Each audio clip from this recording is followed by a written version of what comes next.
Evening, citizens.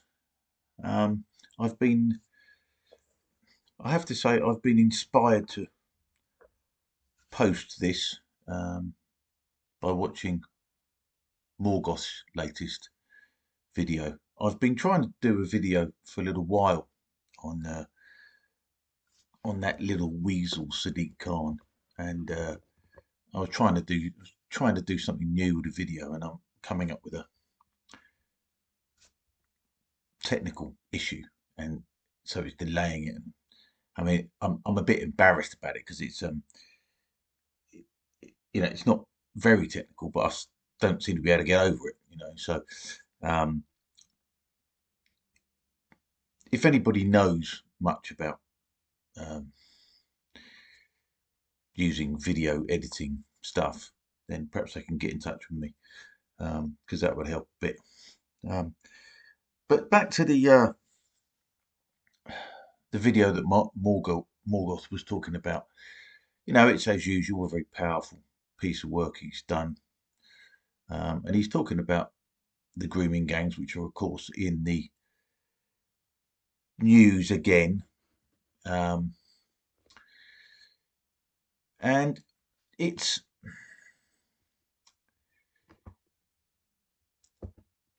I had much the same feelings as he have, that we're back here again and we're talking about it again, and there doesn't seem to be any progress on it.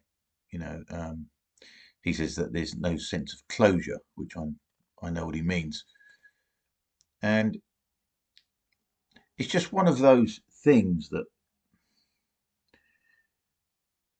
it's the most horrific thing. It really is the most horrific thing if you think about it in so many ways, and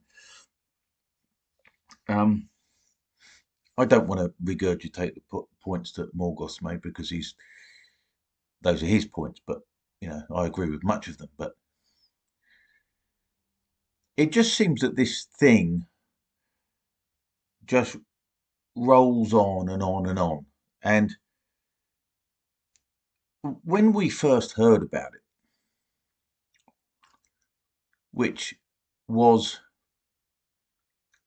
13 years ago, in a national sense, when Andrew Norfolk of the Times of all publications first broke this story, you'd have thought that that sense of horror that of what had been happening, you'd have thought that would just have been this is something that sort of happened, and it's all disgusting and we're all so ashamed about it, and every organ of the state would have been mobilized to stop it dead in its tracks, and that the power of the state would come down like a ton of bricks on these people. And it's that never seemed to have happened. It never happened. After the initial reports, the various police forces involved, South Yorkshire Police being one of the worst examples, just sort of, they kind of thought, for Christ's sake, well, I suppose we'll have to do something about this now. As if we were really cutting into their day, by annoying them with this thing, this horror that they had to deal with. When they were just sort of too busy giving people speeding tickets. And of course, it's reached ridiculous proportions now. Where 6 coppers turn up to Lawrence Fox's house because he says he likes the Blade Runners. And the same thing about the lesbian nana, and um, and people getting misgendered, and the fucking police turn up on your doorstep. And yet, and yet that horror continues. It continues all the time. And we found out the extent of it, and it goes all the way across the North of England, down into the Midlands, even into Kent, Canterbury. The only place there was any seemed to be any difference was in Glasgow, where they put a stop to it. You know, there didn't seem to be an awful lot. I mean, they put a stop to it, but it didn't seem as if they actually arrested anybody. They just put a stop to it. And even that mild thing of putting a stop to it seemed not to happen anywhere else, you know, particularly in England. You know, the Glasgow police did the absolute bare minimum, you know, but that was more than the English police ever did. And, you know, it seems like, you know, and eventually they were all shamed into bringing prosecutions.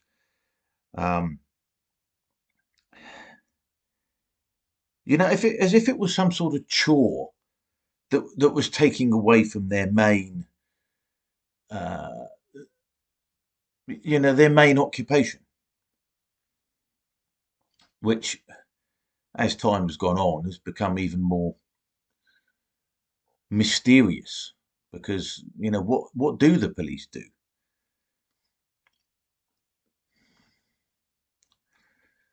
And, you know, Morgoth's frustration and his weariness about it comes across really obviously in his video. And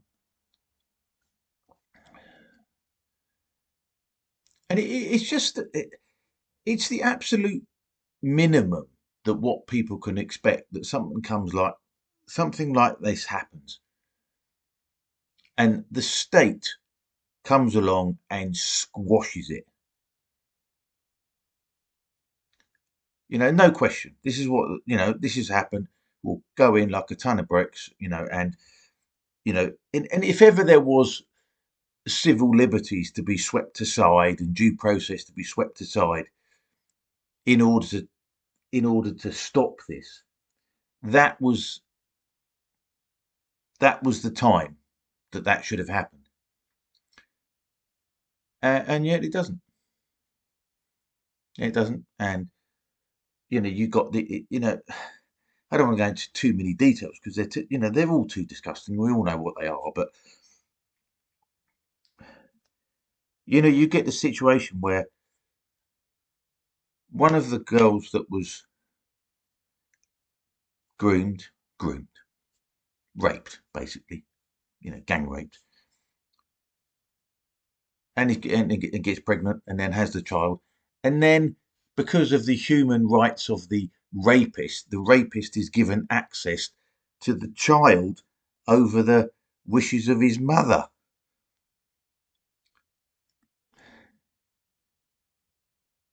I mean, it's just.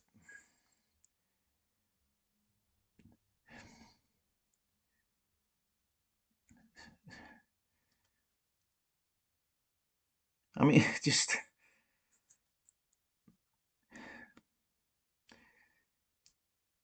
Things. This is as bad as things that might have gone on in Nazi Germany. You know, I mean, some of these girls have been murdered. And some of them have, you know, perhaps not many of them. You know, more than a few have died through overdoses and probably suicides.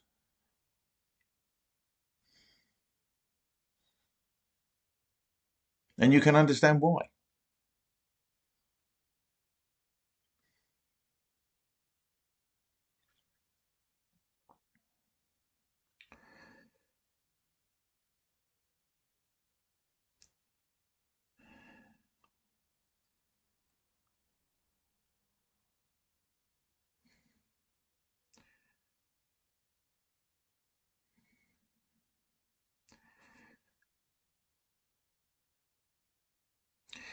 And it kind of makes you, well, I mean, obviously,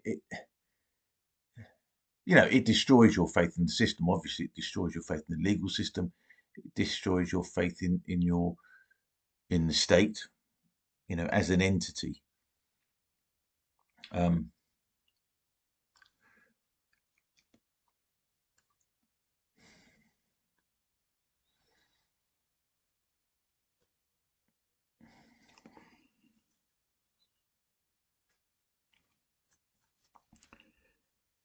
and it seems to me that there are numerous reasons, numerous irrefutable reasons as to why people should not have any faith in the state. Um, all sorts of reasons. I mean, but all of those reasons, as serious as they are nowhere near as serious as this. And yet, it does seem as if a lot of people still retain a faith in the state. I mean, for instance, look, just a very, you know, um, a very anodyne example. I mean, I've got a tax bill coming up, and I'm not going to be able to pay it. I don't have it, and I intend to pay it, but I haven't got it. And this isn't the first time this has happened. This is, there never seems to be anything spare. I don't put enough aside because there doesn't ever seem to be enough, and then you start thinking about, then you start getting all libertarian and anarchist about it, and you start thinking, well, why should I pay money to this government? Because all they do is send my money to the Ukraine, give it to asylum seekers, and use my own money to put up surveillance cameras to keep an eye on me. And you think, well, where is this deal that we're supposed to get? The whole idea that you pay taxes are the price we pay for living in a civilized society. That's what people say. It's like this is the default position. And I've said this before. I mean, I've spoken to friends of mine who spent time in North African countries, and we've sort of said, and we've had discussions, and he says, well, people complain about tax need to go somewhere where they don't pay any tax, where there's fucking bodies in the street, and nothing fucking works. And sure, but it's nothing fucking works here either. You go outside, the lights are still on. You turn a tap on, water still comes out. Those kind of things still work, but they're the kind of minimal things to work for a civilization.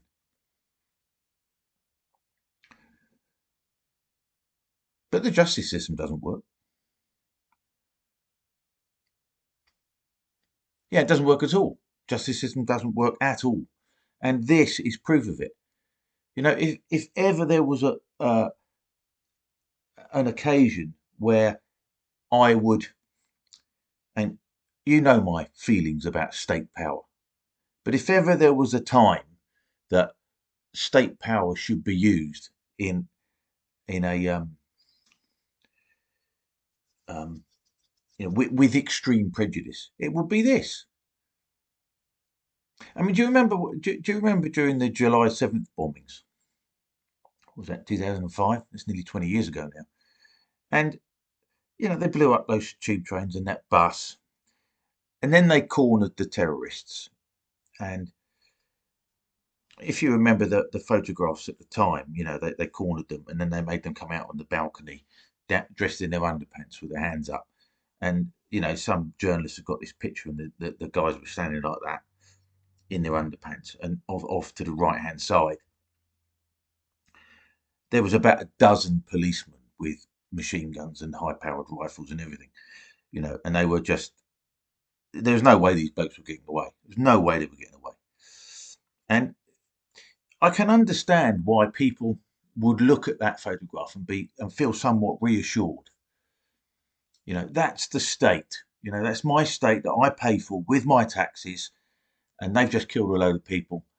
And this is what we want to Of course, it wasn't those terrorists, was it? Because they all blew themselves up. But it was the terrorists.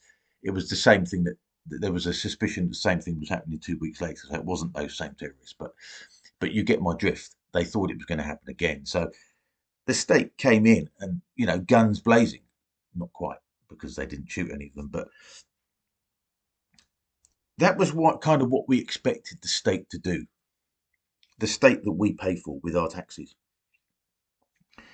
And, because I'm an anti-surveillance nutcase, I've never been, it's been a long time since I've been a champion of state power, But when I saw those federals, I could understand why people would be reassured by that.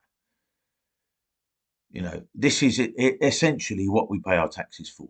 When the shit really hits the fan and there are people coming to kill us, of all the money that we've given to them over the years, they've stocked up their arsenals and they've got their machine guns and they've got their high performance squad cars coming round and their helicopters and everything in order to neutralize that threat.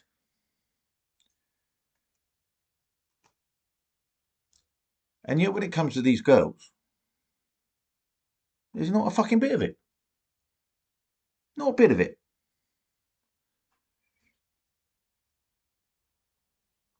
And it's just, first it was Rotherham, then it was Telford, now it's Rochdale. And all the others, the too numerous to mention all the way down, all up and down the country. And as Morgus was saying, there's this sense that will justice ever be done? Now, the original Rotherham report ran from 1997 to 2013.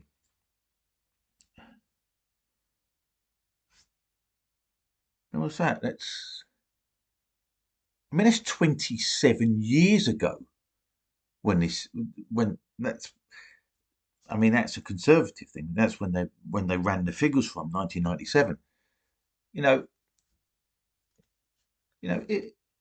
If a girl was 15 and she was subject to that, she'd be 42 now. She's well into middle age by now, and there's still no justice. These arseholes are still walking the streets. They're still bumping into them in the supermarket.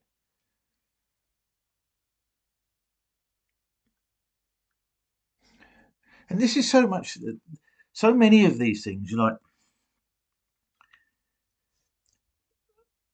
One of the things in the Magna Carta is that people should have I can't remember the phrasing, but should have a speedy trial. I can't remember what the phrasing is, but you get the gist, that justice has to be done relatively swiftly, as swiftly as it can be, and still be just.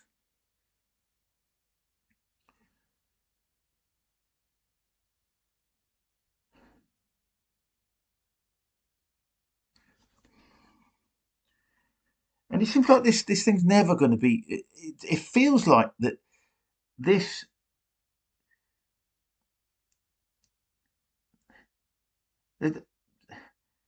There's never going to be. I won't say never, but it feels like. Why is the justice taking so long? Why is it taking so long? I remember in, I don't know, the early 90s or something, there was a protest, a demonstration by, I think it might have been in Czechoslovakia or Czech Republic, or it might have been Hungary. But anyway, it was one of those Eastern European countries. And it was a demonstration by a load of middle-aged men. And the demonstration was because it was a protest. I don't know exactly too much about what their aims were. I think it was just an expression that they were saying that we've just lived our best lives through the shit that was communism. The best, the best times of our lives are we've lost our youth to communism and all the deprivations that has heaped upon us. And the point was that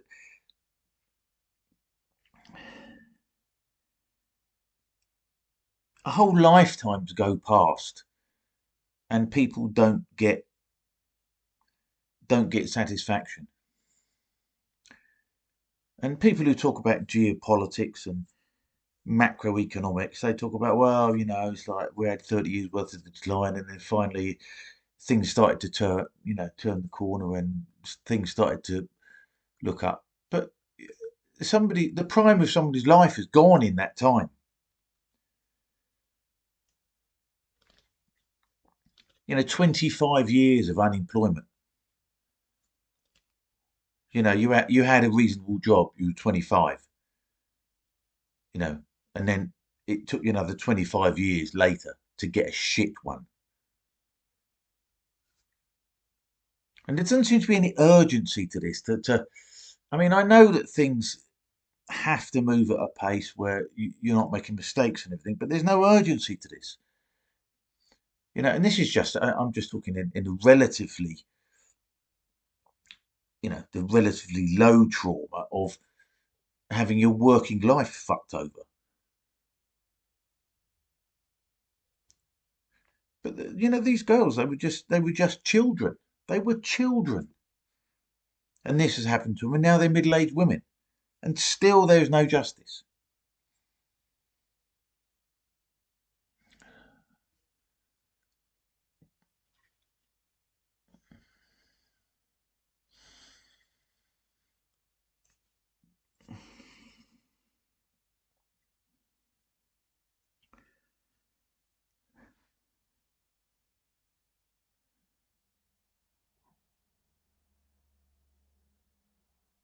And conversely, there are people who could have stopped this. I mean, there's the perpetrators themselves. They don't give a shit, obviously. So every day that they live in freedom is a bonus to them. You know, but there's the officials, the senior policemen, the on the beat policemen, the social workers, all of these people who could have pushed for something. They could have got themselves together and by communal effort made something happen. Firstly, made it stop, and that should have been so easy to make it stop. It should have been so easy, and it didn't stop. And these people are, in the councils continue to have high-paying jobs in the councils. They have 25 years of a relatively high-paying career, whilst knowing that there are 12-year-olds being gang raped in derelict buildings.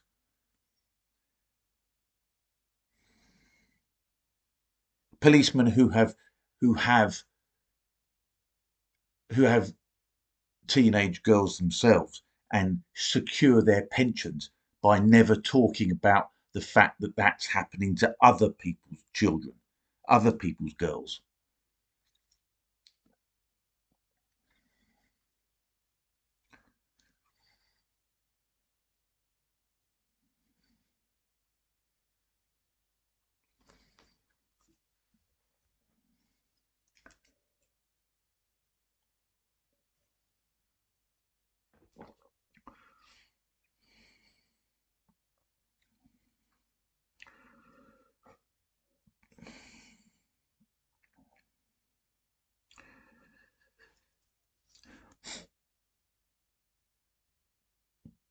I mean, I made my first video about this 7 years ago. 2017, I made that video about Telford.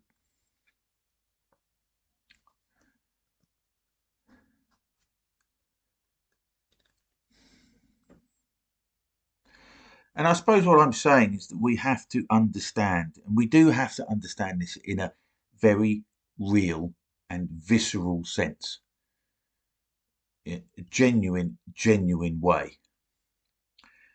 The state is not going to do anything about this. just like they're not going to do anything with the illegal and the legal immigration, which is a factor in this. The state isn't going to do anything about that. It's only by supreme efforts of people like Maggie Oliver and Sarah Rowbotham, I think her name is, and many of the survivors who, who found some sort of, how they found the strength to push through when they knew that when it was happening to them, and they knew that everybody knew it was happening to them, and they still pushed through, and they're just about trying to still make things happen.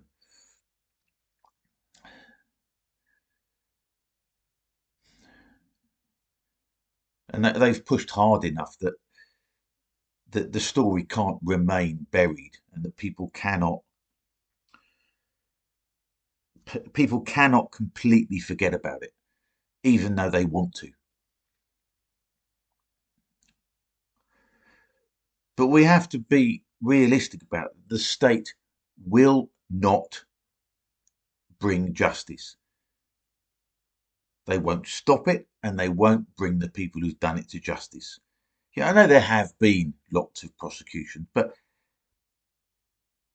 there probably wouldn't have been any prosecutions at all if we hadn't had those reports. So, hats off to the mainstream Times journalist Andrew Norfolk, who first brought this to everybody's attention, and then to other people, namely, Tommy Robinson. Whatever you may think about him, he has been talking about it, and his profile is high enough that it's remained in the public eye. But we have to be real about this. If there isn't,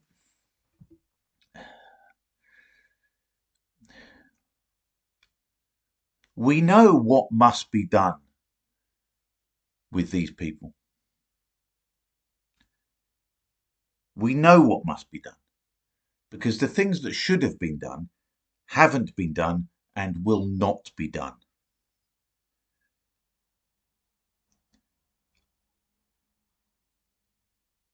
We all know what needs to be done with them, but nobody wants to say it. And for obvious reasons, I can't say it. But we know. We know what must be done.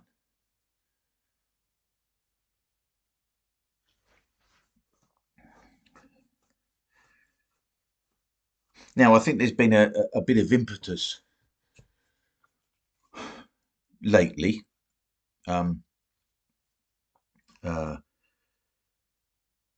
The Israel-Palestine thing. Now, that's a weird thing, the Israel-Palestine thing, okay? Because it's funny because, as I said before, I'm not somebody who's particularly inclined to take Israel's side. Now, I'm not particularly interested in Israel and Palestine. I'm not interested in Gaza. I'm not particularly interested. Now people say, well, you're not interested in genocide. Well, is it a genocide? We can argue about that, but there has been a weird thing that's happened here, is that whether you support Israel or not, they had, and assuming the reports that we've heard are true, and that it wasn't a false flag, and I'm quite prepared to accept that it might be when all the information comes out. But let's just for the moment, let's just acknowledge that if something like that happened, to a group of people, where a marauding band of people came along and murdered people and raped them and kidnapped them, you'd think that that group of people would at least deserve some sympathy, at least in the initial aftermath. But when that happened, there were so-called demonstrations the following day all across the world, in London and everywhere else. But they weren't demonstrations, they were celebrations. The Israelis had not even retaliated by that time.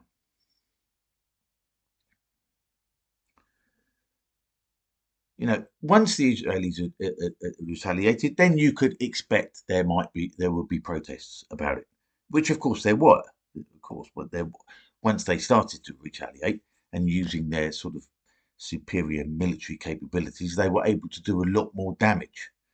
Now, like I say, I'm not particularly interested in Israel-Palestine. You know, I used to think that I was somewhat knowledgeable about it. A lot's come out in the past few months that made me think, well, actually, there's a lot more to learn, you know. And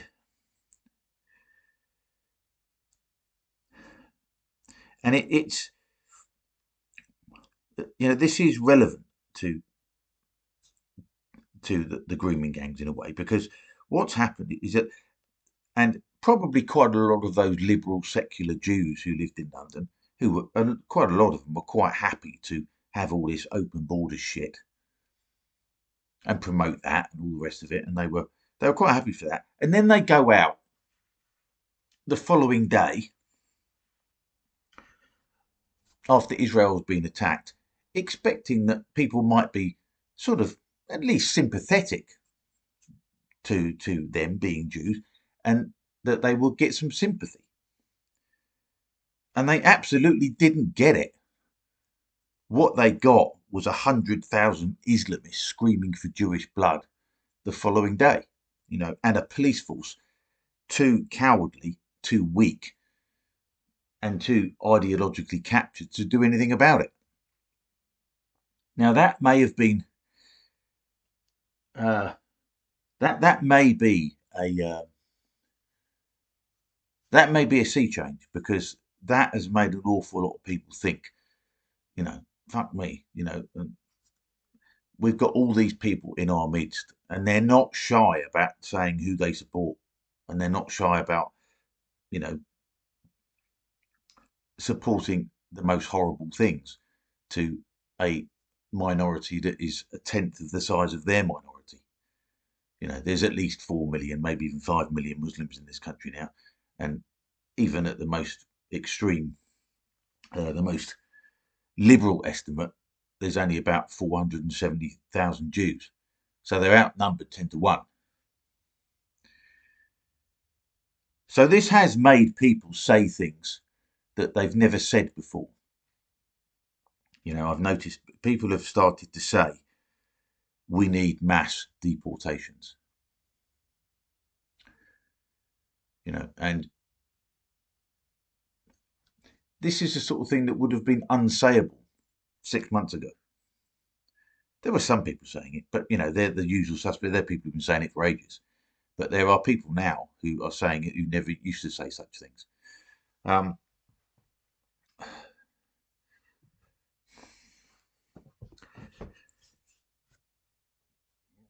So we might be in an age of people being able to say the unsayable. And I think we do need to do that.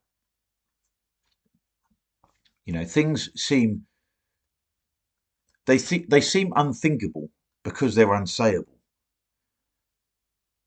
But once they're sayable, they're also thinkable. You know, it's a sort of chicken and egg thing, really. But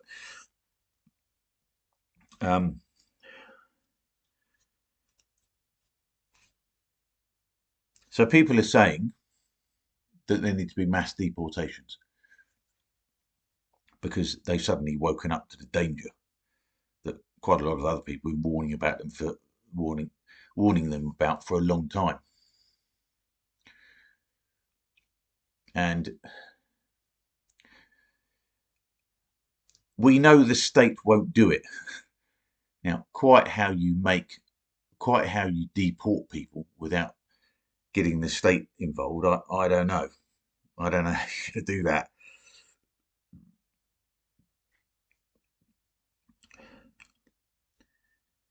So maybe that's something that, you know, as much as it's, I guess that's something that only can be done with the tools of the state. But as far as justice, and justice will turn into retribution if justice isn't done, and justice is not being done with regard to the grooming gangs.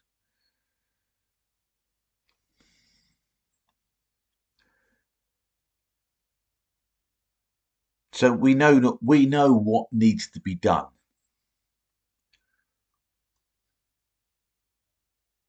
And we have to think it. And in this chicken and egg thing of saying things and thinking things, we've been thinking it for a while.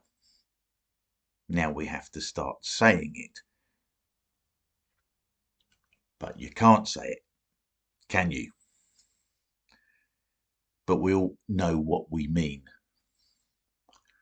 We know what we mean when we don't say it.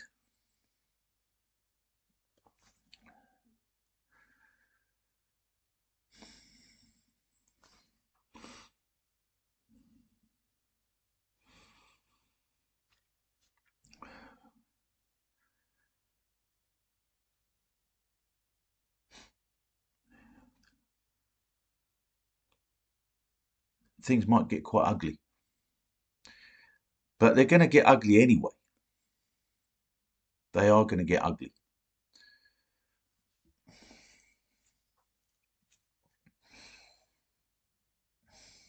I've been saying for some time that we must try to act as if the state doesn't exist. It's difficult to pin that down, really. But you have to get it into your mind first. See, the law is not being upheld. The law's not being upheld. If the law was being upheld, when they first heard about the grooming gangs, or even before it broke in the news, when local policemen in Rotherham knew what was happening, if they dealt with it then that would have been the law working.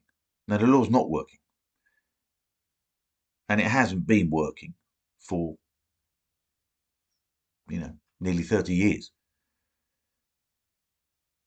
How much longer are we going to wait to see whether or not the law actually does what it's supposed to?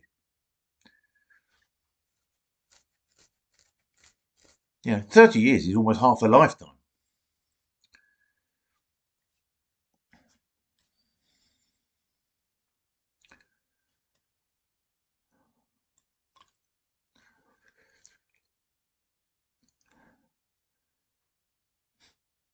But by saying what needs to be done, and of course, within electronic communications, we can't say it, but we can say it to each other. And we have to, and of course, when we talk to each other, we can say things freely. And then we'll get to a stage where we can say them via electronic communications. In a way, we kind of have to break that taboo, really. And so much of our problems are down to a sort of low-level cowardice. The COVID shit was, example of that. I mean, I talk about it, in those terms quite a lot, and I've never been a salaried employee, or not for a very, very long time, and so it's difficult for me to put myself in the place of somebody who is, and whose livelihood and his mortgage is dependent upon it. But speaking up involves a risk, but not speaking up is the bigger risk. And the earlier we speak up, the less risky it is. The longer we leave it, the more lethal it becomes.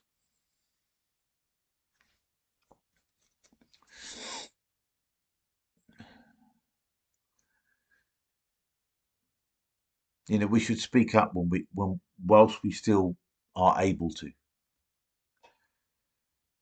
You know, I mean, I don't know, in another 2 or 3 years, maybe, before the next cycle. And of course, we're supposedly going to have a super controlling Labour Party in next, who aren't going to like saying anything. But at least before the next election cycle, you know, there are certain things that we can say now we won't be able to say then, unless we start saying them now, unless we start pushing back.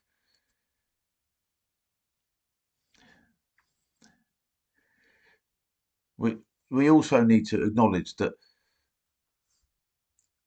the longer we don't speak up, you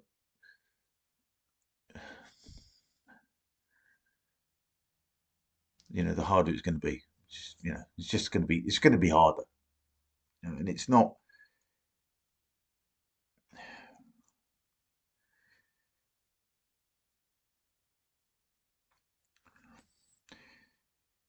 You know, it's not impossible to speak up now, but it'll be getting harder the more you go along, the more we go along.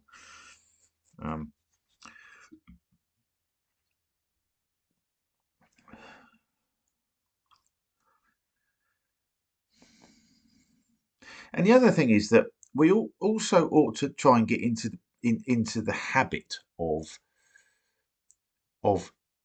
saying things which are controversial, will get people's backs up.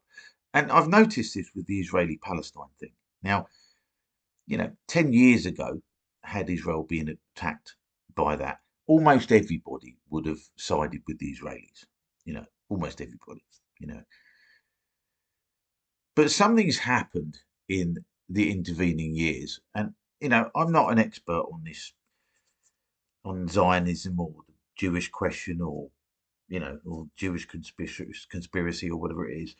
And, you know, I've been encouraged by some people to look at that, you know, and, you know, I'm not very comfortable in looking at that, because, you know, it ends up down the, you know, well, we don't like Jews avenue, you know, and I don't really want to go down there, you know, I really don't want to go down there,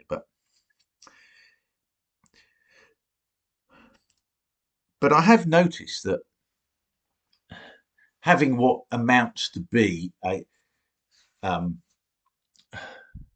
don't even call it a pro-Israeli stance. I mean, it's not even that, you know, because I don't think that's what it is. You know, um, I'm just anti what happened to them, just as I'm anti what has happened to the, you know, it's happened in Hamas in Palestine because of the Israeli response. But I have noticed that it's not a popular viewpoint now. Something's happened, and most people now think that the Israelis are the villains of this, you know, and yeah, maybe that's correct, you know, and it is kind of uncomfortable to be in a position where, you know, you think you're right and everybody else is telling you you're wrong. I mean, with my channel, I mean, you know that I'm speaking to the converted, most of the people, but most of my comments are overwhelmingly positive. Very rarely get a negative comment, and this is because these people are of a like mind, you know. And you know, and I appreciate these people, and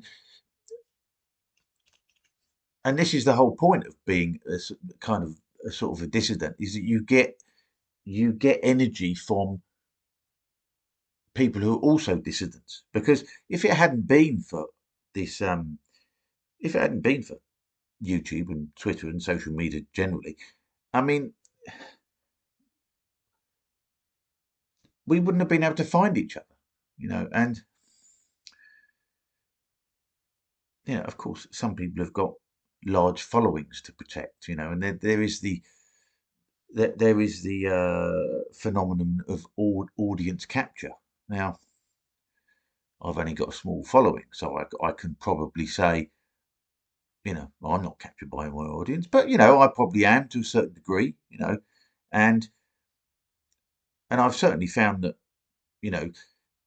even the whiff of sticking up for Israel puts me beyond the pale to some people. I mean, there are people that I've liked listening to and I agree with on lots of other things, like people like Gareth Icke and Jimmy Dore, and they've gone hard on the pro-Palestine side, on pro-Palestine, anti-Israeli side, and then there are other people like Douglas Murray who's gone hard on the Israeli side.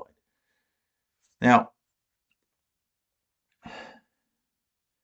I mean, it almost seems to me in a way that, if you want to talk in a conspiratorial way, that the Israel-Palestine conflict has almost been a perfect thing.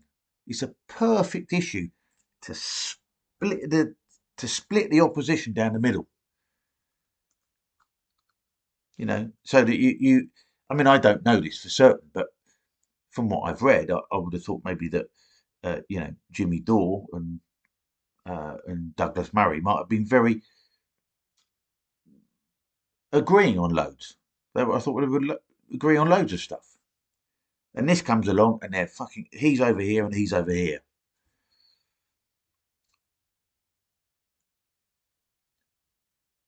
And the deep state's fucking rubbing its hands. Oh look, we've managed to split them down the middle now. Look at that, brilliant. That's what we want. We want a nice conflict in the Middle East, because then they will start fighting each other.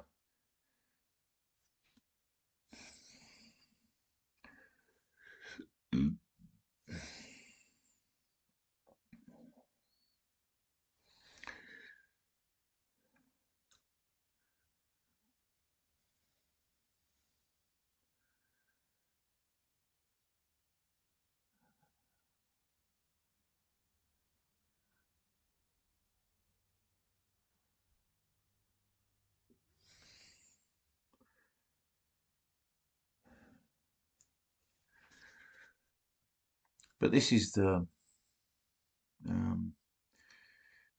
this grooming gang thing to me. Yeah, go and look at Morgoth's video because it's very good. I think he calls it the wounds that never heal, and it is kind of even for people who aren't involved in it. And I'm not involved in it. My girls, thank heaven, managed to grow up without any of this shit getting anywhere near them. I'm lucky to live in that kind of right area. Um, uh,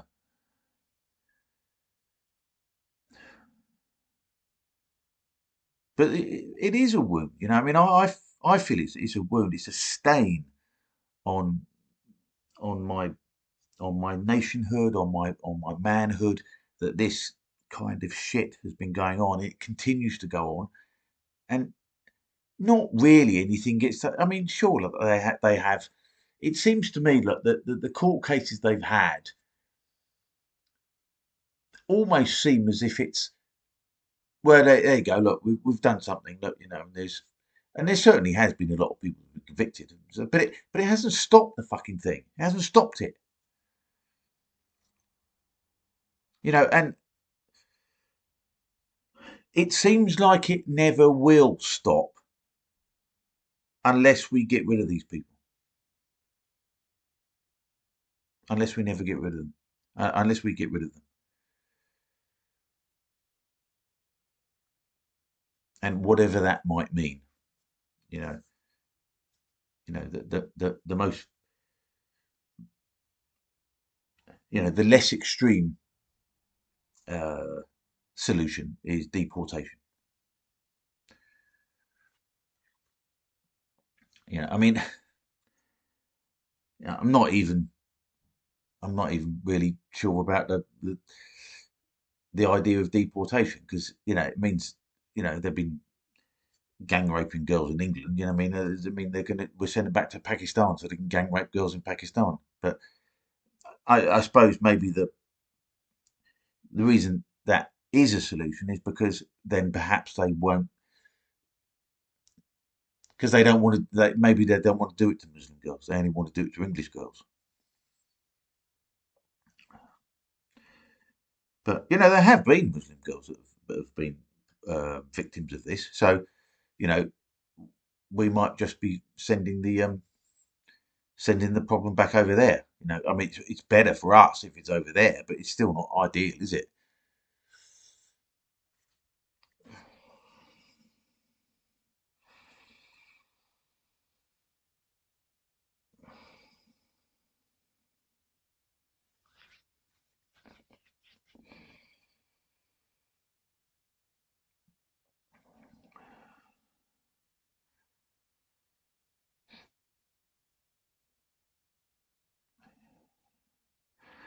We've got a South African house guest at the moment, and she's going back to South Africa in a few days.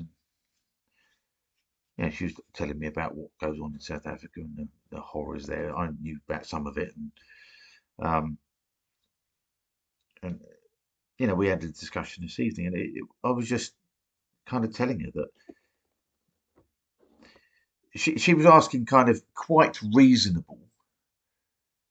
uh, quite reasonable questions, which, considering that everything that has happened in the last 25 years, have now become ridiculous. A ridiculous idea that, well, why don't they deport them? Why do they?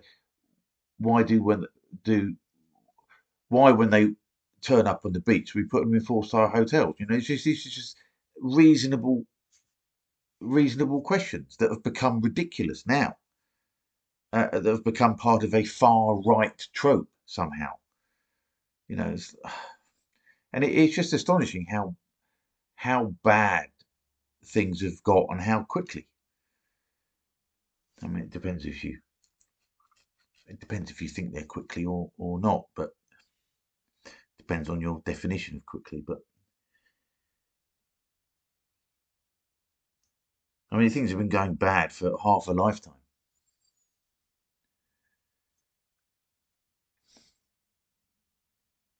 I mean, it's at least since Blair, when Blair came in. I mean, man, if only we knew what a demon that bloke was. I thought he was a bit slimy at the time, but I thought, well, he was better than the Tories. I didn't vote for him actually that time. I voted for James Goldsmith actually. Anybody remember him? But I'm ashamed to say that I did vote for Blair. Subsequently. Um,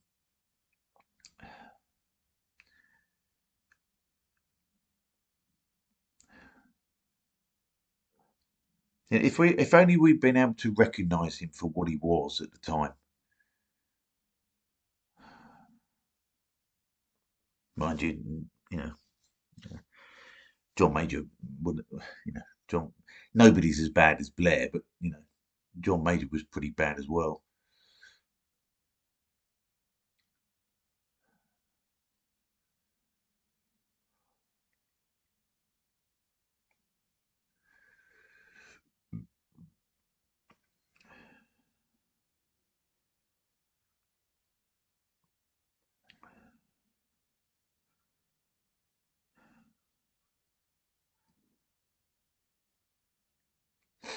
There is there's a meet up in Telford weekend after next, isn't it? It's a Tommy Robinson thing. Now, these are the sort of things that I think we ought to go to. I'm too skint. I can't go.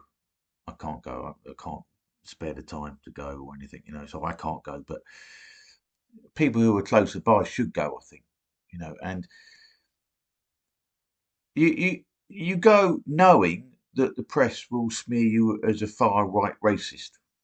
Well, that's too bad, isn't it? I mean, surely there's no sting in that accusation anymore, in that label, and in a way, it's kind of our duty to take on that moniker in a way, because the police and the politicians and the social services were not prepared to have anybody call them names like that, is the reason that this shit went on for so long.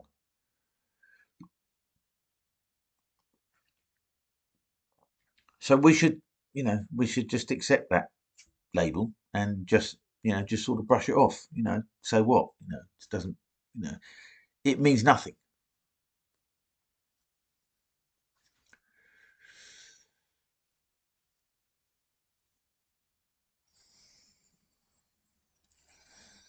And you get this, when you're trying to work out why, like my South African friend, she was trying to work out why things. She was asking questions as to why things are in a very conventional way. And I kind of disabused her of this idea, and I kind of suggested to her that you can't think about things like that anymore. You know, the Home Office, and the Border Force, and the Immigration Service is just full of these people. It's full of these people that want more people like them to come here, so that then they won't be a minority anymore. And it's an inability of these people to want to to take on the burden of being a minority. And it's always, being a minority, I guess, is always can always be difficult, because you have to acknowledge your own weakness when you're a minority, because it means you have to behave yourself. But these fuckers, they don't want to behave themselves,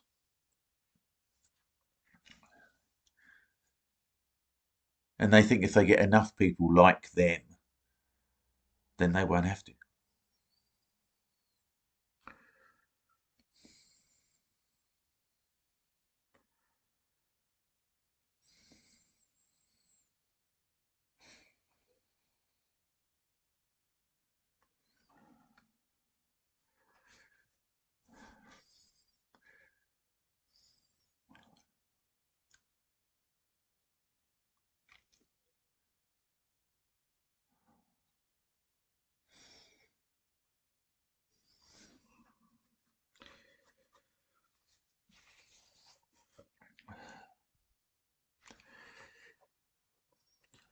So we've got to kind of say to ourselves, I think, that this stuff has to stop.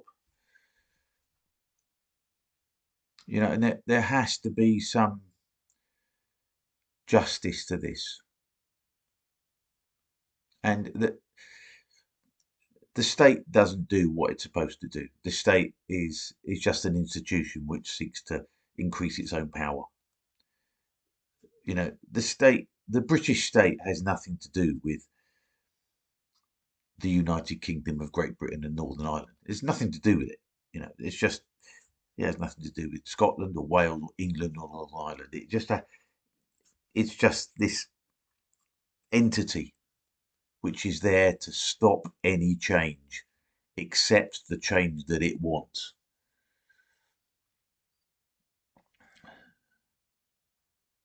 The state will not do anything.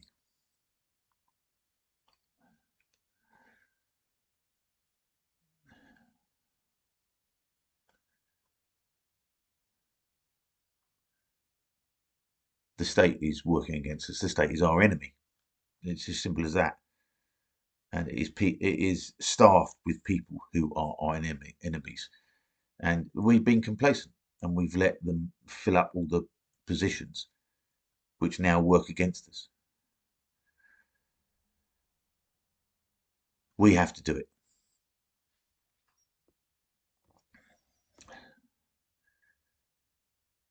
Nobody else will. Like I've said before, it's up to us.